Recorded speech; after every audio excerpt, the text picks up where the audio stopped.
어느 종교든지 가장 중요한 두 가지를 갖춰야 됩니다. 하나는 그 종교를 믿는 사람의 행위에 표준되는 윤리와 도덕이 바로 서 있는 종교여야 합니다. 두 번째로는 인간이 죽은 후에 어디로 갈 것이냐, 죽음 이후의 내세에 대한 문제가 해결이 되어야만 합니다. 다른 종교들이 전부 다 이 죽음 이후의 세계에 대해서 얘기하고 있지만은 분명하게 증거해 주신 분은 예수님 한 분밖에 안 계십니다. 지난 주간에 예수님께서 십자가를 지시고 피 흘려서 죽으셨다가 사흘 만에 오늘 아침에 육신의 몸으로 부활하셔서 제자들을 만나 주시고 40일 동안 세상에 계시다가 승천하셨습니다.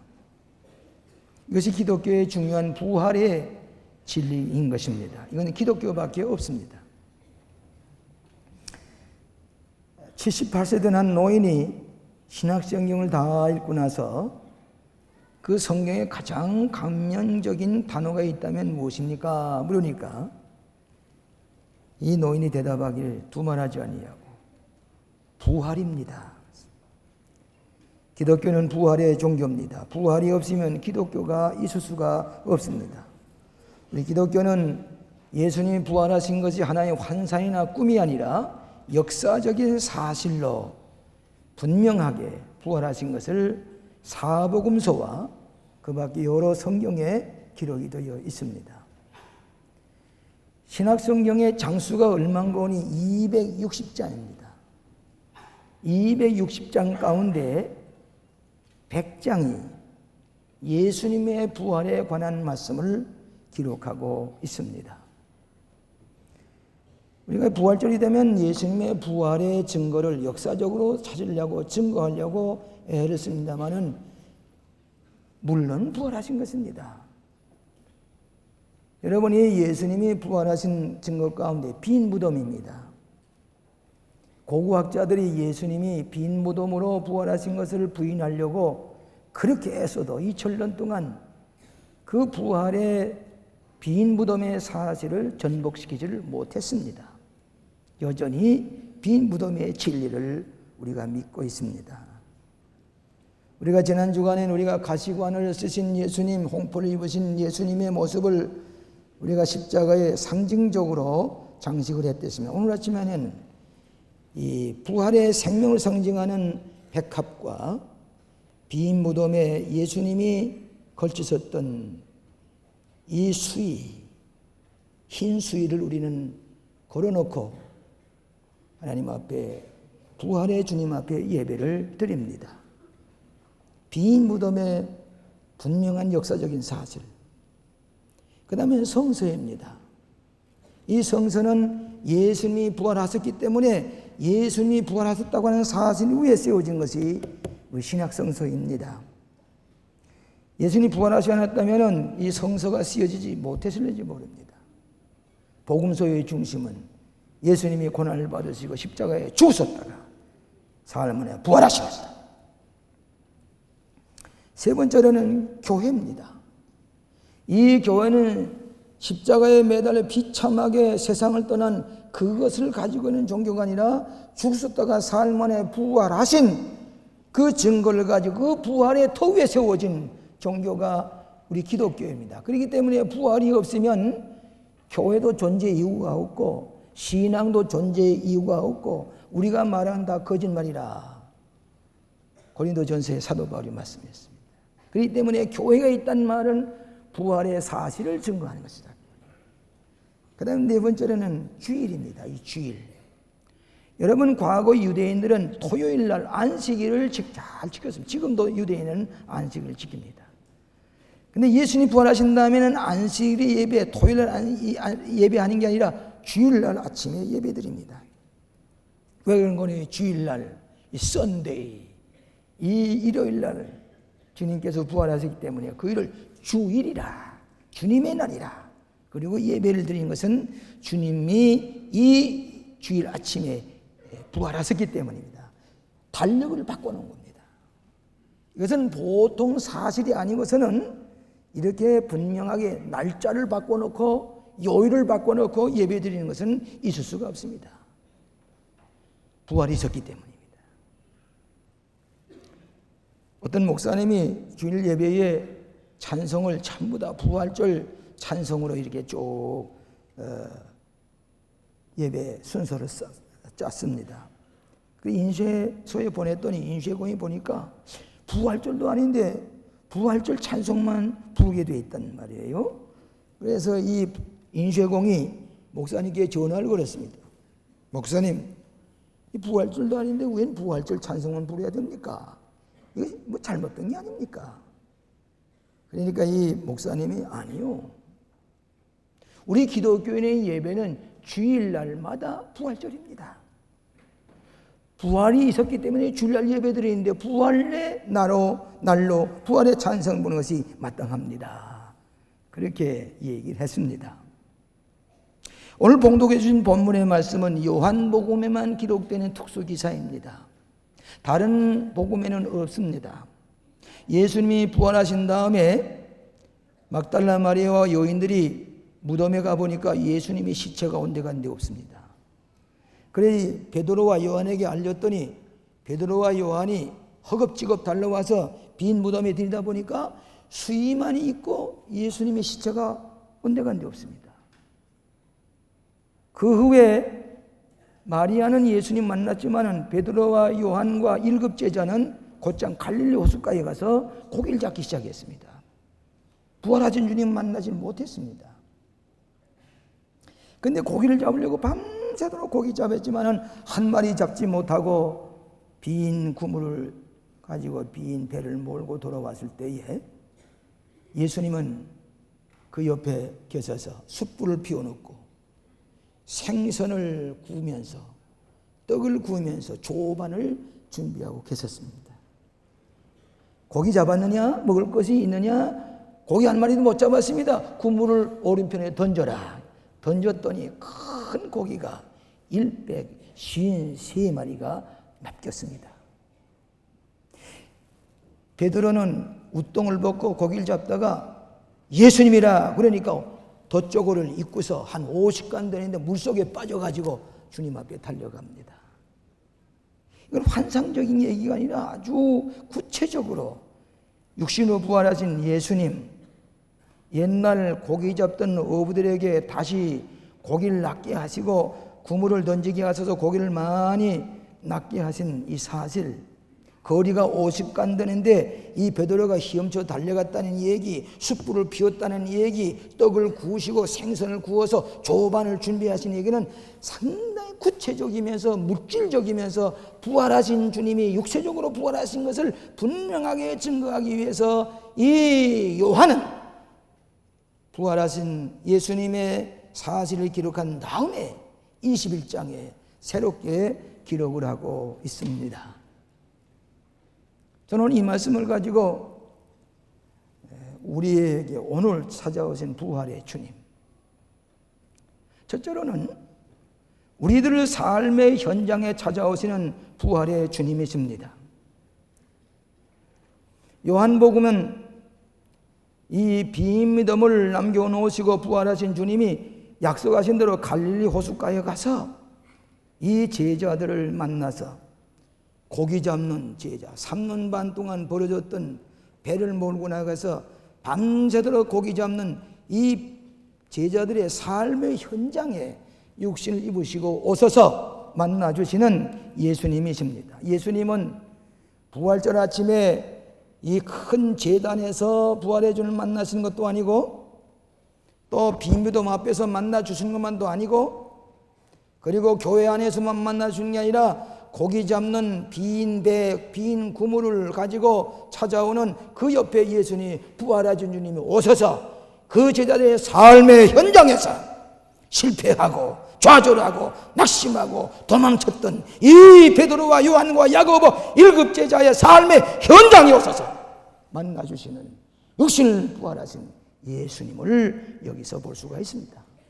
왜 3년 반 동안 따라다니던 제자들이 왜 갈릴리 호수에 와서 다시 고기를 잡습니까? 아마도 이 제자들은 공포심에서 자기들 따라다니는 스승이 저 비참하게 사형틀에 못 박혀서 죽으신 것을 보게 될 때에 두려운 마음과 불안한 마음에서 도망을 쳐서 다시 옛날 갈릴리 호수 한가운데 가서 고기 잡는 휴닝을 했을 것입니다. 불안한 마음에서, 도망치는 마음에서, 관원들이 무서워서. 또 하나는 3년 반 동안 따라던 예수님이 메시아인 줄 알고 로마 식민지에서 해방시키고 왕으로 군림할 줄 알던 예수님께서 십자가에 못 박혀 돌아가신 다음에 부활하시긴 하셨지만은 베드로와 요한이 예수님 만나보지 못하고 빈 무덤만 보았을 때 두려운 마음에서 그는 다시 갈릴리 호수가에 가서 실망과 좌절 가운데 다시 옛 직업으로 돌아갔었을 것이라 하는 것입니다. 밤새도록 고기를 잡아시되 한 마리 잡지 못하고 완전히 실패하고 철저하게 실패하고 빈 그물과 빈 배를 몰고 실패한 이 제자들이 돌아왔을 때에 먹을 것이 있느냐?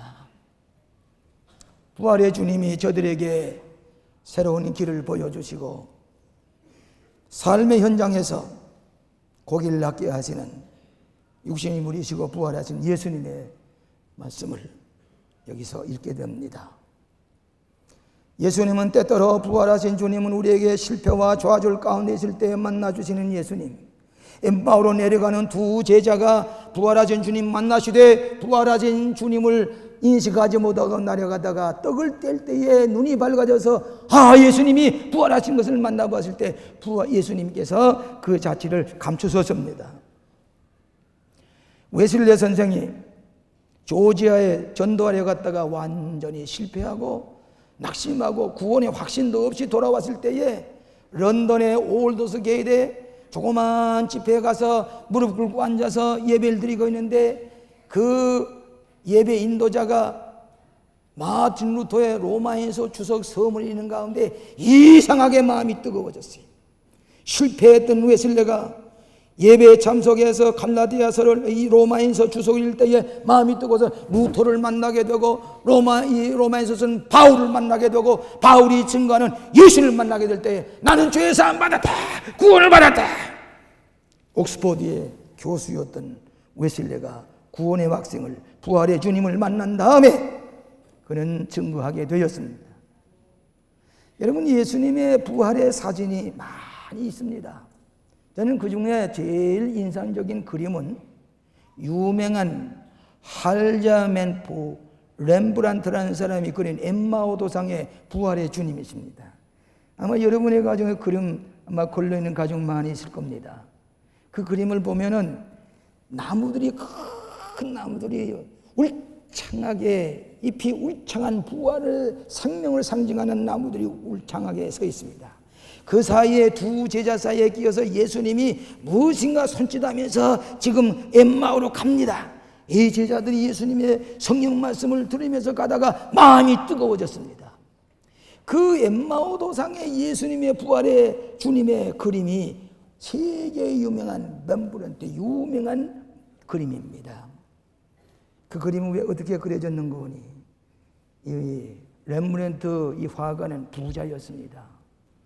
돈이 많았으면 행복했습니다. 그런데 갑자기 그 부인이 갑자기 세상을 떠났습니다. 갑자기 불행해졌습니다. 죽음이 무엇이냐? 생명이 무엇이냐? 이 렘브란트 화가에게 비극이 찾아왔을 때에 다시 부활의 주님을 생각할 때에 부활의 생명을 체험하면서 유명한 엠마오 도상의 부활의 주님의 그림을 그렸습니다.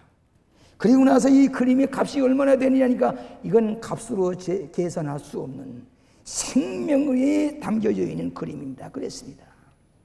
그 그림이 생명 있는 부활의 그림이 비결이 뭐냐고 물을 때에 이 렘브란트 화가는 내 아내를 잃고 나는 다시 한번 위대한 생명의 비밀을 부활하신 주님으로부터 깨닫게 되었습니다. 그리고 부활의 생명의 비밀을 깨닫고 나서 그린 그림이 이 유명한 엠마오 도상의 그림입니다. 그렇습니다. 부활하신 주님은 여러분이 실패하는 것에, 좌절과 불안 가운데 쌓이는 것에 그 현장에 찾아오셔서. 부도 직전에 있지. 직장을 잃어버렸지. 가정이 어렵지. 허탈에 빠져있는 그들에게 인생의 부도를 내면 안 돼. 내가 여기 있어. 내가 여기 있어. 부하짖는 주님이 찾아오셔서 불안과 실패와 좌절 가운데 이들에게 구무로 오른편에 던져. 내가 너를 도와줄게. 부활의 주님이 오셔서 우리에게 새로운 은총을 베푸시기 위해서 삶의 현장에 찾아오신 예수님, 여러분이 영접하시기 바랍니다. 부활의 주님을 만나는 축복입니다. 두 번째로는 우리들의 필요를 채워주시는 부활의 주님이십니다. 부활의 주님은 밤새도록 고기를 잡고 피곤에 지쳐있는 저들을 시장할 줄 알고 예수님께서 자상하게도 떡을 구웁니다. 숯불을 피워놓았습니다. 밤새도록 추위에 떨면서 고기 잡는 어부들에게 따뜻하게 숯불을 피워놓고 생선을 구웠습니다. 시장한 저들, 이 제자들에게 먹을 것을 준비해 놓으신 예수님, 조반을 먹이시는 예수님, 십자가에 못 박혀 돌아가실 때에 성찬을 베푸는 예수님이 부활하신 중에도 조반을 먹이시면서 새로운 부활의 주님의 성찬을 나누어 주시는 예수님. 주기도문 가운데 일용할 양식을 주시옵소서 이렇게 기도하라고 예수님이 부활하신 다음에 일용할 양식을 나누어 먹이시는 예수님. 성육신 하셔서 육신으로 오신 예수님, 죽으셨다가 사흘 만에 부활하셔서 육신으로 부활하신 예수님, 우리 육신으로 고생하고 육신의 피를 따라서 떡을 구워서 대접하시는 부활하신 육신을 입으신 예수님. 오늘도 예수님은 여러분의 육신의 요구를 아시고 하나님께서 채워주시는 부활하신 주님이 찾아오시고 부활하신 예수님, 예수님 이름 부르시고 구하기만 하면, 기도하기만 하면은 오늘 살아계서 우리에게 축복해 주시는 좋으신 예수님, 부활하신 예수님. 감리교에 유명한 인도 선교로 갔었던 이 스탠리 존스 목사님이 계십니다. 저는 생전에 그분을 만나 배웠습니다. 그의 모든 유법들이 에즈베리 신학교의 박물관에 다 비치되어 있습니다. 3년 전에 그의 사위되는 짐 매튜스라고 하는 감독이 여기 서서 설교를 했습니다. 자기가 이 스탠리 존스의 사위라고 설교를 하면서 그 따님도 저를 종종 만나봅니다. 유명한 감리교의 선교사입니다. 그가 한 번은 89살에 뇌혈로 쓰러졌습니다. 보스턴 병원에 입원했습니다. 많은 방문객들이 찾아오는데 많은 밤에 찾아와서 위로할 때에 이 스탠리 존스가 뭐라고 그러는 거니? 위로만 하지 마시고 나사렛 예수 그리스도 이름으로 일어나 걸으라! 명령하세요. 나한테 명령하시라고. 예수님의 이름으로 구하면 주신다고 하신 예수님 말씀 믿고서 나에게 나사렛 예수 그리스도 이름으로 걸으라! 그래서 방문한 사람마다 이 스탠리 존스에게 나사렛 예수 그리스도의 명령을 일어나 걸어라. 6개월 만에 쓰러져서 누워있던 이 스탠리 존스가 벌떡 일어났습니다. 90세 노인이 인도에 찾아가서 복음을 전하시다가 나중에 세상을 떠났었습니다. 오늘 부활하신 주님, 오늘도 여러분 옆에 오셔서 너희에게 필요한 게 무엇이냐? 구체적으로 도와주시는 예수님. 내가 온 것은 양으로 생명을 얻게 하고 더욱 풍성히 얻게 하려 함이라. 더 풍성히 얻게 하기 위해서 부활하셔서 우리에게 요구를 채워주시는 예수님이신 것을 믿으시기를 바랍니다. 저는 지난번 3월 달에 모스크바에 다녀왔습니다. 모스크바는 72년 동안을 무신론 국가의 수도요, 공산주의의 수도요, 레닌 마크스주의의 수도로서 무신론 종교를 다 파괴했던 이 모스크바 한가운데 광림교회가 섰다는 말은 무슨 말입니까? 부활의 승리를 말합니다. 모스크바 한가운데 천평의 광림교회 미션 센터가 서서 러시아인들이 와서 예배 보는 것은 우리 막스 레닌주의의 무신론을 다 정복하고 부활의 주님을 노래하는 예배가 모스크바 한가운데 세워진 것입니다. 난 로시아 사람들에게 설교했습니다. 그리고 난 바쁜 시간이지만 레닌의 묘를 또 한번 찾아가 봤습니다. 찾아가 보니까 레닌의 시체를 일주일에도 두세 번씩 손질해야 됩니다. 이걸 그 가죽을 다시 입히고 다 이렇게 하는데 김일성의 미라를 만드는데도 그 사람이 가서 미라를 만들어 놨다고 그 안내하는 사람이 설명해 주었습니다. 돈이 수없이 들어간 70 지금 한 80여 년 동안을 그 시체를 자꾸 부활하지 못하는 것을 가죽을 입히고 자꾸 화장을 하고 뭐 이렇게 하다 보니까 돈이 엄청나게 들어간다. 때로는 잘 화장을 한 거 보여주지만 어떤 때는 아주 얼굴이 고민스러운 표정도 보여주고 갈 때마다 얼굴 표정이 달라요. 그 밑에 뭐라고 썼는지 아십니까? 이 레닌의 묘 밑에다가 모든 나라 인민의 지도자였다. 모든 세상 사람을 구하는 구주였다. 과거사를 썼습니다. 근데 안내자가 돌아오면서 뭐라고 하는 거니? 지금 이 처치곤란입니다. 이걸 그대로 두자니 썩어 없어질 거고 어떡하니 처치곤란입니다. 죽었기 때문에 그래요. 실패자이기 때문에 그래요. 더 이상 실패자가 될 수가 없습니다. 더 이상 인민의 지도자가 될 수가 없습니다. 노동자의 지도자가 될 수가 없다. 지금은 실패자이다. 부활하신 예수님은 오늘도 현재로 쓰고 있습니다. I am the way. 내가 곧 길이요 진리요 생명이니 지금 우리에게 길이요 진리요 생명이 되신다는 말은 부활하신 주님이 우리와 같이 계시다고 하는 것을 믿으시기 바랍니다. I am the way.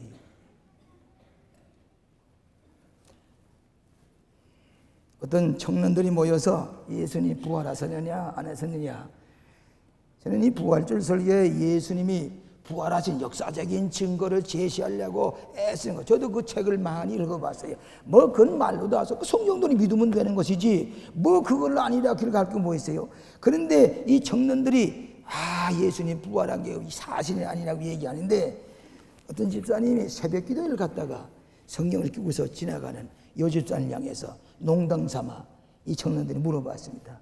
예수님이 정말 살아나셨습니까? 그러니까 이 부인 집사님이 뭐라고 하는지 아세요? 오늘 아침 나는 주님과 1시간 반 동안 이야기하고 지금 오는 길이 왜다. 부활하신 주님 오늘 1시간 반 동안 기도하면서 주님과 대화하고 지금 가는 길이요 옳습니다. 기도하는 까닭은 부활하신 주님이 살아계시기 때문입니다. 죽은 송장 앞에서 중언부언하는 것 아닙니다. 예수님, 저는 아침에 부활절 설교를 준비하고 나오려고 할 때에 아무도 없는 내 거실에서 감사합니다. 할렐루야, 할렐루야. 주님 살아계시니 감사합니다. 오늘 여러분들의 요구를 충족시키기 위해서 찾아오신 예수님, 오늘도 주님과 1시간 반 동안 부활의 주님과 대화했지요. 이야기를 나누었지요. 여러분의 요구를 아시고 채워주시기 위해서 오신 부활의 주님을 모시길 바랍니다. 대화하시기 바랍니다. 여러분의 요구를 채워주십니다. IMF가 물러갑니다. 여러분의 기업을 축복해 주십니다. 부활의 주님, 살아나신 주님 믿으시고 마음까지 모시고 우리는 승리하는 삶을 살아가는 것이 부활의 승리인 줄로 믿습니다. 마지막으로 새로운 소망을 가지고 살게 하시기 위해서 찾아오신 부활의 주님, 새로운 소망을 주시기 위해서 오신 예수님, 조반을 먹이는 건 무엇입니까? 조반을 잔뜩 먹는 것은 하루 일하게 하심입니다. 이 조반을 먹이셨다는 것이 이것이 아주 뜻이 있습니다. 최후의 만찬에는 저녁 만찬으로 성찬을 행했지만 지금은 조반을 성찬행하는 것은 가서 일하라 그 말이에요. 소망 가운데 나가 일하라 그 말이에요. 내가 나를 사랑하느냐 베드로에게 물을 때 예, 주님을 사랑합니다. 내 양을 먹이라. 또 다만 물었습니다. 내가 나를 사랑하느냐? 예, 제가 주님을 사랑하는 주께서 아시나이다. 내 양을 치라. 또 다시 묻습니다. 베드로 3번 주님 부인했기 때문에 3번 물으셨다고 그래요? 네가 나를 사랑하느냐? 두려운 마음으로. 예, 제가 주님 사랑하시 주님께서 아시나이다. 내 양을 먹이라. 우리에게 새로운 소망을 주시고 새로운 가치 있는 사명감을 감당하도록 우리에게 소망을 주시기 위해서 부활하신 육신으로 오신 주님이 우리에게 찾아오십니다. 주님 계시면 모든 것이 의미가 있습니다. 사명감에 살게 합니다. 보람을 느끼며 살게 합니다. 소망 가운데 살게 하시는 것입니다. 베드로는 이때에 주님을 사랑합니다 약속했던 베드로는 나중에 로마에서 기독교인들이 학살당하는 것 보고 도망을 가려고 가고 있을 때에 예수님이 나타났습니다. 이 부활하신 주님이 다시 나타났습니다. 구호받아서 도미네, 주님 어디로 가시나이까? 나는 다시 로마로 가서 십자가를 지려고 내 양떼를 위해 가는 것이다. 베드로가 주님, 제가 갑니다. 로마에 가서 순교를 당할 때에 예수님은, 우리 주님은 십자가에 바로 못 박혀 세상을 떠나니 나는 거꾸로 못 박게 하셔서 거꾸로 다리를 위에다가 못을 박아 거꾸로 매달아서 죽은 것이 베드로의 마지막 죽음인 까닭은 그가 부활의 주님을 믿었기 때문이옵시다. 저는 어저께 부활의 주님을 만나고 부활의 주님을 다시 한번 명상하기 위해서 기도원에 올라갔습니다. 예수님께서 십자가를 진 그곳에 겟세마네 동산에서 엎드려서 기도하신 그곳에 무릎을 꿇고 예수님의 손을 꼭 잡고 기도를 드렸습니다. 십자가에 매달려 가시관을 쓰신 주님을 바라보면서 주는 명상했습니다. 그 다음에 빈 무덤에 올라갔습니다. 수위만이 걸려있는 그 예수님의 누웠던 자리에 무릎을 꿇고 소리를 감사합니다. 부활의 주님 감사합니다. 내일 부활의 진리를 전하겠습니다. 살아계셔서 우리와 함께 계시는 주님 감사합니다. 한참 기도하고 나오니까 가만히 불이 돋아나는 잔디가 돋아나는 보니까 이 빈 무덤 앞에는 잔디가 다 달았어요. 어떻게 사람이 많이 모였던지. 그래서 김장로님들은 여기 잔디가 많이 달았구려. 길가와 같이 식량원치도 했구려. 예, 제일 만에 찾아와서 빈 무덤 앞에 와서 주님을 찬양하고 기뻐하고 돌아가는 여기입니다. 만약에 빈 무덤이 없었더라면 이 기도 공원은 생명 없는 박물관처럼 돌려져 버릴 것인데 여기에 부활하신 주님을 보고 기뻐합니다. 우리 여기가 걸음을 부르고 부활하신 주님 앞에 이 근처에 있는 나무들이 싱싱하게 살아야 됩니다. 부활하신 빈 무덤 앞에는 나무들이 부활의 생명을 증거해야 됩니다. 그러고서 내려다 보니까 엠마오 도상에 주님과 함께 떡을 떼던 그 옆에 향나무를 쭉 심어놨는데 이상하게 향나무는 8년째 되는데 늘 시들하고 겨우 생명이 저 끝에 가서 하나 파랗게 전부 다 누렇게 돼 있어요.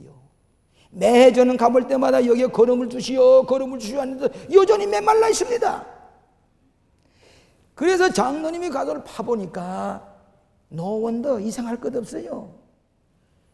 그 향나무를 심을 때에 밑에다가 뿌리를 보존하기 위해서 고무줄을 뺑뺑뺑뺑 다 묶어 놨는데 그걸 고무줄을 풀지 않고 그대로 갖다 심어 놓으니까 영양을 섭취할 수가 없어요. 걸음을 암만 주어도 이 나무가 살지 않아요. 다 죽어서 비틀비틀합니다. 아, 그렇군요. 영양을 섭취하지 못해. 부활의 주님을 만나서도 의심의 고무줄로 꽁꽁 묶어놓고 부정적인 마음으로 꽁꽁 묶어놓고 부활의 주님을 신앙으로 불신앙으로 꽁꽁 묶어놓고 아무것도 없을 때는 밤낮 메마른 것으로 겨우 믿는다고 하지만 부활의 생명을 받지 못한 죽은 생명과 같은 것을 우리 주변에 많이 볼 수가 있습니다. 의심의 줄로 묶어놓은 것, 부활의 주님의 축복도 확신하지 못하는 것, 내려다 보니까 오랫동안 교회에 나오지 않던 박권사라는 분을 내가 만났어요. 이거 박권사님이 저기 늘 와서 앉아서 예배 보는 걸 내가 늘 봤는데 요 달째 내가 못 봤습니다. 저는 여기 여러 분들 앉아 계시지만은 저 구석에서 지금 졸고 있는 거, 예배 시간마다 조는 거, 조 권사님 또 조는구나. 알아요. 예배 보려고 늦게 들어와서 오는 그 자세를 보면은 저분이 왜 저렇게 부정적인가 내가 알 수 있어요. 이분은 늘 올 때마다 박 권사님이신데도 저기 들어와 저기 앉는 자리에 거기에 아주 피곤한 표정을 봐서 앉았다가 예배 보고 가는데 걸음걸이거든. 그렇게 부정적이야. 근데 어제 만났습니다. 이거 어떻게 된 거예요? 나 요즘 딴 교회 나갑니다. 무슨 소리예요? 권사님이 딴 교회 이렇게 나가면 됩니까? 좀 내가 충전 좀 하려고. 우리 교회 충전 안 됩니까? 자세가 꼬무줄로 부정적인 것으로 불신앙으로 믿음이 없는 신실하지 못한 걸 꽁꽁 묶어 놓으니까 부활의 주님의 생명 공급보다 밤낮 피곤하지요. 근데 다른 교회 나간다면서 이 광림 수도원은 뭐 하려고 왔어요? 여기 신앙 배양하려고, 신앙 충전하려고 또 우리 교회에 오셨군요. 여기 내 두 분에게 물어봤어요.